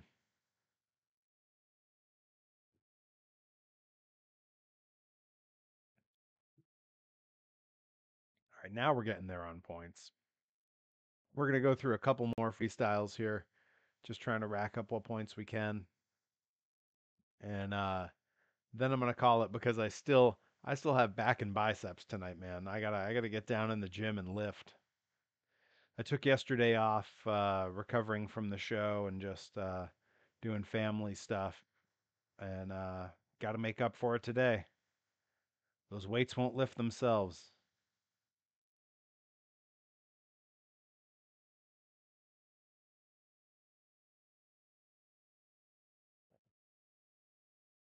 Yep, yep. 1998 Renegades TNT. Going to pump you up. Hey, my lifting is it's become a an investment in time that pays off in multiple ways. Obviously it's good for me or whatever, and it helps me look the part more in wrestling, etc. All the obvious stuff. But it's also become a time where I can consume some content. I don't get a lot of time to watch stuff or listen to stuff. Like I'm always working on things. I'm always busy. But when I'm down in the gym, I have a little TV set up down there, so I can put wrestling on, or I can watch a movie, and I've got a Bluetooth speaker, so I can stream some music from my phone. Sometimes I do both. I'll put wrestling on and mute it, and then have music playing. Um, and because I post my workout clips to my Instagram story and to my as a YouTube short usually and on TikTok, I'm getting views and follows from it, so it's helping me grow those audiences. So it's an investment in time in many different ways. Hey, Nickabeans gifting subs. Thank you. It's very kind of you. Next time Grizz is here, he won't have to be in ad jail.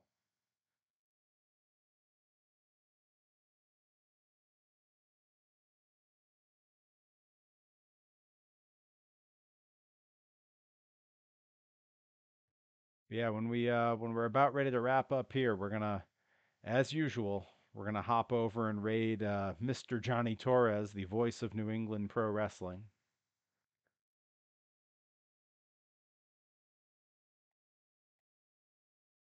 Oh man, so Adam, funny you should say that. That's my jam. That's what I do. Taking taking the bodies from different Hot Wheels, whether they're monster trucks or just standard vehicles, and I 3D print chassis and tires to make my own monster trucks.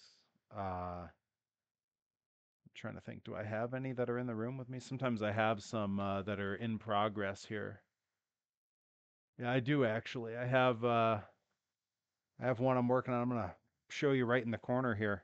I drive a 1981 Volkswagen Rabbit pickup, a little VW Caddy, And I got the Hot Wheels body for one and a little chassis, a little monster truck chassis that I printed to fit. And once I repaint this, and this needs a little bit of tweaking to fix up, I'm gonna have my own custom. But for right now, it still just kind of falls apart. But I've also 3D printed pulling tractors that kind of fit the style of those the Matchbox Supercharger series. Like, yeah, being a toy making nerd is a lot of fun. It's honestly like, there was a time where I was very concerned because I'm not a spring chicken. I'm not a young guy like I once was. So my time in wrestling will not go on forever. And it's the only hobby I've really maintained in my adult life. So I was kind of a little bit worried about like finding what I was going to do when the time finally came, whether it's my body gave out on me or just people stopped booking me because no one wants to watch an old man wrestle.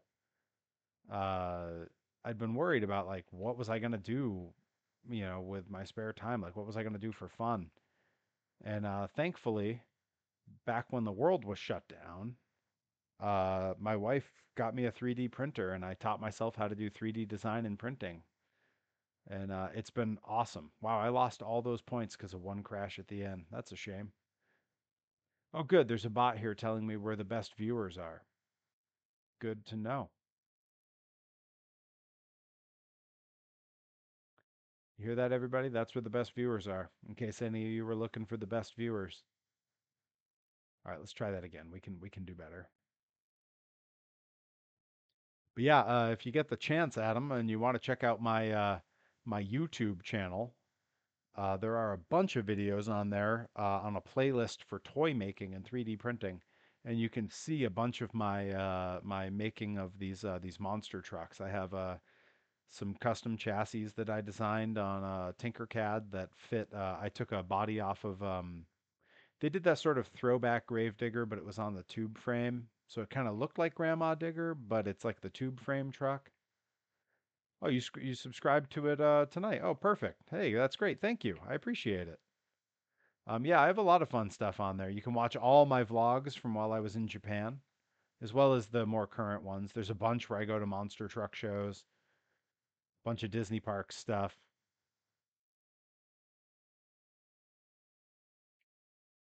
But yeah, all kinds of fun stuff there. You know what? And while we're still in the thick of it here, while we've got a whole crew of us who are active in the chat that I can kind of poll, I'm not going to put an actual poll in the chat. I don't have hands free to do that, nor do I have a producer working for me. Um, but I'm just going to informally ask. I'm debating tomorrow on the stream between a couple ideas. I'm either going to be playing the virtual pro wrestling, making another character to go along with that, so some create a wrestler in the Japanese wrestling game, which I think we all had some fun with that last time. It's a long process. It's about an hour and a half per guy, but it's still fun. So it's either going to do that, or I was thinking maybe I would break out one of my Disney parks games. I have Disneyland Adventures, and I have uh, not so much a game as much as just a sim, but I have the Epcot as it was opening day tour that's called Future. What is it? It's Future something. Future World. So it's a tough choice because we could do Disney or we could do wrestling creator characters, and both are a lot of fun. And whenever I do the Disney games, I always tell a lot of stories of my times in the park. I've spent a lot of time there, um, and yeah, I'm open to any of those. Yeah, Nicobene says that's a tough one. Bobby says B. I'm assuming B means go with the Disney game because that was the second one I mentioned. But yeah, anyone who wants to throw it in the chat. Okay, Nicobene says Disney. I'm down for that. Those games are like therapy for me. Epcot thing. Yo, the Epcot thing is one of my favorites. Oh, and I follow the guy who made a Futureport. It's called Futureport 82. Um, if you follow Futureport 82 on Blue Sky or on Twitter, he is always updating the next thing he's working on, and it's so exciting. He shares like the 3D models in progress as he's working on the next part of the park that he's releasing. Oh, it's so cool. Like very like deep, deep level nerd stuff. Okay, Bobby says B2, which I'm I'm gonna take as meaning the Epcot sim, which I'm super happy to do. It's a lot of fun. It again, it's deep nerd level stuff. So if you like hearing me ramble a lot and you like seeing me just make this face at the camera a lot, that's basically what that experience is. The Epcot one, I literally only open the Epcot one if something's been added to it or if I do it on stream. So it's always like I'm experiencing it for the first time. So when you all get to watch me on those streams and I am just in hog heaven having the best time, that is as legit as it gets. Like, I mean, hell, you've all seen me in the ring. I'm not that good an actor.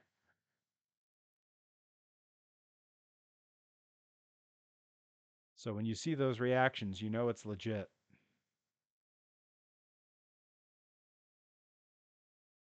But yeah, we can absolutely do Futureport tomorrow. Futureport's been really popular when I upload those streams to YouTube after the fact. The last time I streamed Futureport and I put it on YouTube, I got something like 5 or 6 thousand views or something completely crazy like that. Like it was some number, or it might have been like 2.7 thousand or something. But like, yeah, people on YouTube really wanted to see that, and I'm glad. I'm glad they liked it. It'll be nice too, because I haven't been to a park in a while now. My last trip to a Disney park would have been May of last year, so almost a year since I've been in the Disney park. I'm due, but I need more money first. So everyone buy Perry figures. We're crowdsourcing my trip to Disney.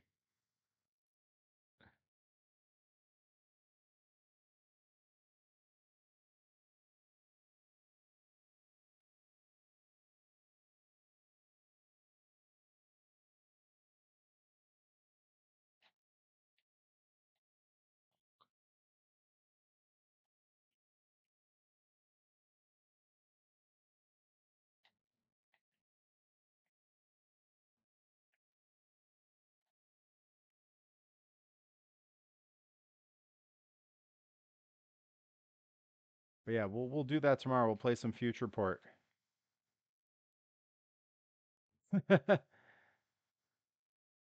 Yeah, hey, if you're not local and you want to buy a figure, slide in the DMs and get at me.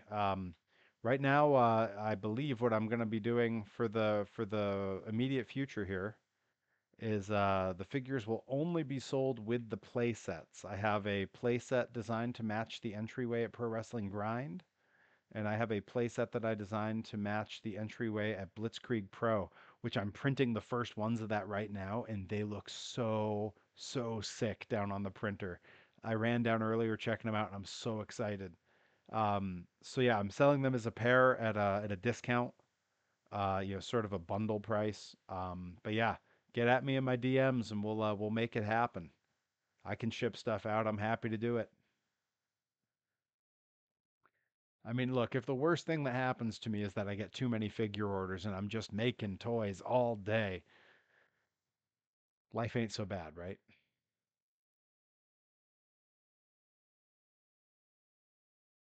I'm very fortunate that because people like the goofy little toys I make, people like my goofy little interests, people like my streams and like my wrestling that uh, I get to uh, I get to put on wrestling trunks and wrestle and mess around with 3D printers and toys all day, and that is how I make my living.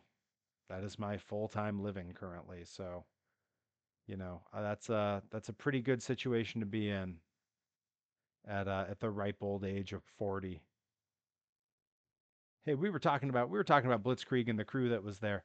I got a story to tell you guys. You guys have been enjoying the stories tonight. I got a good one. So I'm 2 months away, a little less than 2 months away from turning 41 years old. I am not a young guy in the world of professional wrestling. Um, and when 50 Cal had all his firefighter friends there, one of them that showed up was a kid I went to high school with. He is a fire chief now. Is one of the only people from my high school that I wouldn't mind running into because he was a nice guy. We were both little nerds. We were both absolute nerds with very few friends, if any. So we hung out together in study hall because we knew that neither of us would bully the other. The only difference between me and him was he had a girlfriend. Um, cool dude, great to see him. He was psyched to see me. Couldn't believe I was there in wrestling. His wife bought one of my action figures, and then another one of the firefighter friends, a younger guy, came over and was chit chatting with 50 Cal, who's standing next to me at the merch table. And he said something about, oh, I'm not getting any younger. And I looked at him, and then he says, I'm north of 30 now. And I just started laughing. He goes, what? I go, yeah, you're still super young, dude. I don't know what you're talking about. That's wicked young. And he was like, what do you mean? And I was like, how old do you think I am? I'm going to be in that ring. I hadn't wrestled yet. I'm going to be in that ring in a few minutes throwing fools around. How old do you think I am? And he looks me up and down and he says, 20, 28 maybe? He guessed I was 28. And I was like, that's very kind of you, but you're not even close. And 50 Cal told him, no, he graduated high school with Frank, who's their police chief. And he looks at me and he goes, there is no way you're the same age as Frank. And then this guy calls his girlfriend over. He goes, hey, how old do you think Perry is? And she looks at me, and before she can guess, he interrupts and says, she's my girlfriend. She's much older than me. She's 38. So now I'm thinking, okay, this girl's 38. She's going to know how old I am because we're very close in age. So our concept of age is going to be much more similar. She looks at me for a minute or two, and then she goes, I don't know, like maybe 26? What? I like that no one guesses my age right. It's cool. I think part of it is that when you watch me on stream, I'm usually wearing a hat, so it hides my hairline. And when you see me in person, I'm tall, so people can't see my hairline. That's how I hide it. No one can tell. I think it's probably also a lifetime of not doing drugs and not drinking and not smoking and generally staying out of the sun if I can help it. Probably all makes me, and I try to stick to a pretty good diet and work out regularly. So all those things combined will keep me looking pretty young. All right, this is going to be our last round of freestyle, trying to get these points up, and then we're gonna go raid the good brother Johnny Torres, and I'm gonna go down in my basement all alone and lift weights, make it a content, maybe watch some UHF. Yeah, I may very well just put UHF on while I'm lifting tonight. I think the chat here has broken me for the evening. This is going very poorly.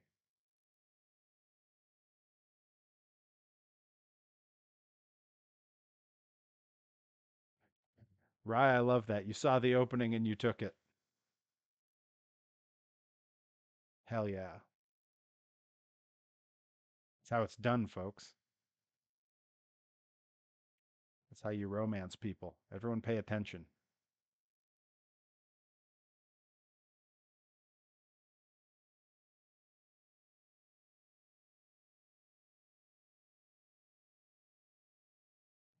Can't stop, won't stop. You gotta. You know what you're doing.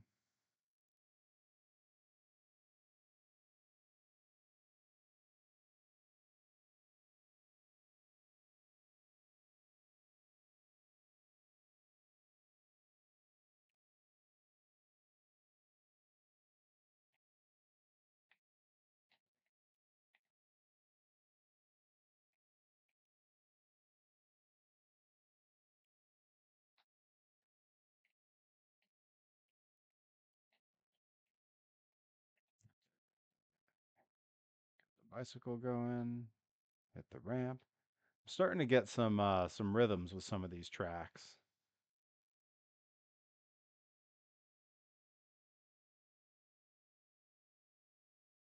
I do like that they really mastered making the way the dirt in these arenas behave look like Monster Jam dirt. For those who don't know, Monster Jam has a very specific dirt recipe that they follow, and it's because they need everything to be just slippery enough that the trucks with their big bald tires aren't digging in and rolling over more aggressively than they should. But also they need it to pack like clay so that when fans come walk all on it for pit parties, they're not then tracking that stuff back all over the arena. It's really interesting how they came to like an exact recipe for this stuff. But they made the dirt in this behave exactly like it. The clumps it flies up in, the exact way that the sliding tires, the marks they leave. It really amazing. A lot of detail put into this game.